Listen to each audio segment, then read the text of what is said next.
2 குறிப்பேடு அதிகாரம் 24. யோவாசு அரசனாதல். யோவாசு அரசனாத போது அவர் வயது 7. அவர் எருசலேமில் 40 ஆண்டுகள் ஆட்சி செய்தார். பெயர்செபாவை சார்ந்த சிபியா என்பவளே அவர் தாய். குரு யோயதாவின் வாழ்நாள் முழுவதும் யோவாசு ஆண்டவர் பார்வையில் நேரியன செய்தார். யோயாதா அவருக்கு 2 பெண்களை மணமுடித்து வைத்தார். அவர்கள் வழியாக அவருக்கு புதல்வர் புதல்வியர் பிறந்தனர். பின்னர் ஆண்டவரின் இல்லத்தை புதுப்பிக்க யோவாசு விரும்பினார். எனவே அவர் குருக்களையும் லேவியரையும் ஒன்று கூட்டி அவர்களிடம், நீங்கள் யூதா நகர்களுக்கெல்லாம் சென்று உங்கள் கடவுளின் இல்லத்தை ஆண்டுதோறும் பழுது பார்க்க இஸ்ரேல் எங்கும் பணம் சேகரியுங்கள், இதனை விரைவாக செய்யுங்கள் என்றார். ஆனால் லேவியர் அதை விரைவாக செய்யவில்லை. ஆகையால் அரசர் தலைமை குரு யோயாதாவை அழைத்து ஆண்டவரின் அடியாராகிய மோசே உடன்படிக்கை கூடாரத்திற்கு இஸ்ரேல் மக்கள் எல்லாரும் வரி கொடுக்குமாறு பணித்தார். லேவியரோ அவ்வரியை யூதாவிலும் எருசலேமிலும் வசூலிக்காமல் இருப்பதை நீர் ஏன் கண்டிக்காமல் இருக்கிறீர்?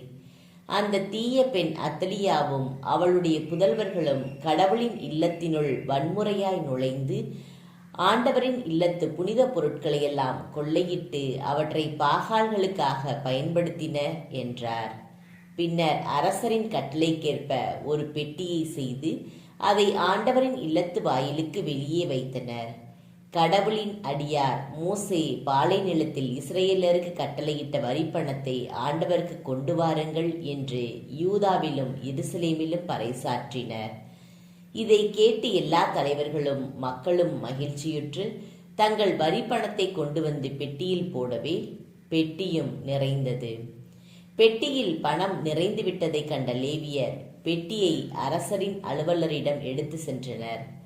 அரசரின் செயலரும் தலைமை குருவின் அலுவலரும் பெட்டியில் இருக்கும் பணத்தை கொட்டி எடுத்த பின் அதை திரும்ப அதன் இடத்திலேயே வைத்தனர். இவ்வாறு அவர்கள் நாள்தோறும் செய்து ஏராளமாக பணம் சேர்த்தனர். அதை அரசர் யோயாதாவும் ஆண்டவரின் இல்ல பணியை கவனித்து வந்த வேலையாள்களிடம் கொடுத்தனர். அவர்கள் ஆண்டவரின் இல்லத்தை புதுப்பிக்க கொத்தர்களையும் தச்சர்களையும் கூலிக்கு அமர்த்தினர். ஆண்டவரின் இல்லத்தை வலுப்படுத்துமாறு இரும்பு வெண்கல வேலையில் தேர்ச்சி பெற்றோரையும் வேலைக்கென அமர்த்தினர். வேலையாள்களின் பொறுப்பில் கடவுளின் இல்லத்தை புதுப்பிக்கும் பணி விரைவாக முன்னேறியது. அவர்கள் முன்னைய நிலைக்கு அதனை கொணர்ந்து இன்னும் வலுப்படுத்தினர்.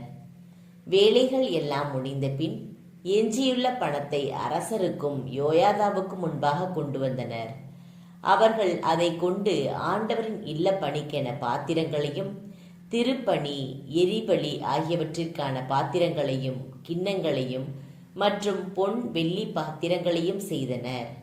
யோயாதாவின் வாழ்நாள் முழுவதும் ஆண்டவரின் இல்லத்தில் எரிபலிகள் தொடர்ந்து செலுத்தப்பட்டன. யோயாதா நிறை ஆயுள் கண்டு முதுமை எய்தி இறந்தார். அவர் இறந்தபோது அவருக்கு வயது 130. அவர் இஸ்ரேலருக்கும் கடவுளுக்கும் அவரது இல்லத்துக்கும் நற்பணிகள் செய்திருந்ததனால் அவரை தாவீதின் நகரில் அரசர்களுக்கு அருகே அடக்கம் செய்தனர். ஆனால் யோயாதா இறந்த பின் அரசர் தம்மை பணிந்து நின்ற தலைவர்களின் சொற்களுக்கு இணங்கினார். அதனால் அவர்கள் தங்கள் முன்னோர்களின் கடவுளான ஆண்டவரின் இல்லத்தை புறக்கணித்து அசேரா கம்பங்களையும் சிலைகளையும் வழிபட்டனர். அவர்கள் செய்த இப்பாவத்தின் பொருட்டு யூதாவின் மேலும் எருசலேமின் மேலும் இறைவன் கடும் கோபம் கொண்டார். அவர்கள் தம்மிடம் மீண்டும் வருவதற்கு அவர்களிடம் இறைவாக்கினர்களை அனுப்பினார். அவர்களும் மக்களை கண்டித்தனர். ஆனால் அவர்கள் செவி கொடுக்கவில்லை.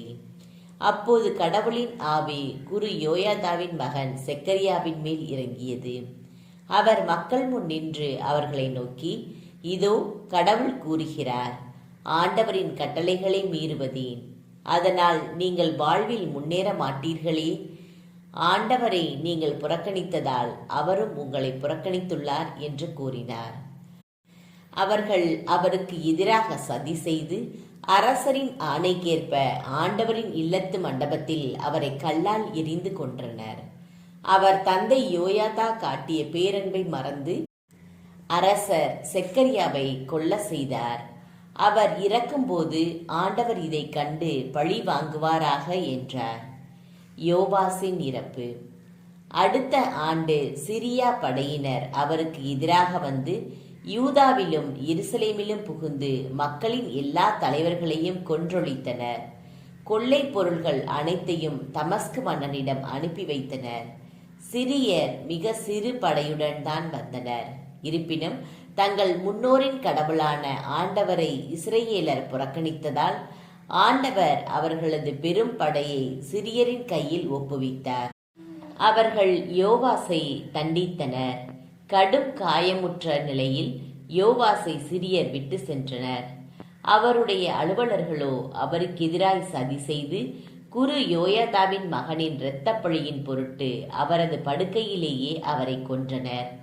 தாவீதின் நகரத்தில் அவர் சடலத்தை அடக்கம் செய்தனர். ஆனால் அரசர்களின் கல்லறையில் அவரை அடக்கம் செய்யவில்லை. அவருக்கு எதிராய் சதி செய்தவர் அம்மோனியனான சிமையாத்தின் மகன் சாபாத்தும் மோவாபியனான சிம்ரித்தின் மகன் யோசபாத்தும் ஆவர். அவர் புதல்வர் பற்றியும் அவருக்கு எதிராய் பல இறைவாக்குகள் பற்றியும் கடவுளின் இல்லத்தை அவர் வலுப்படுத்தியது குறித்தும் அரசர்களின் ஆய்வேட்டில் எழுதப்பட்டுள்ளன. அவருக்கு பின் அவர் மகன் அமச்சியா அரசனானான்.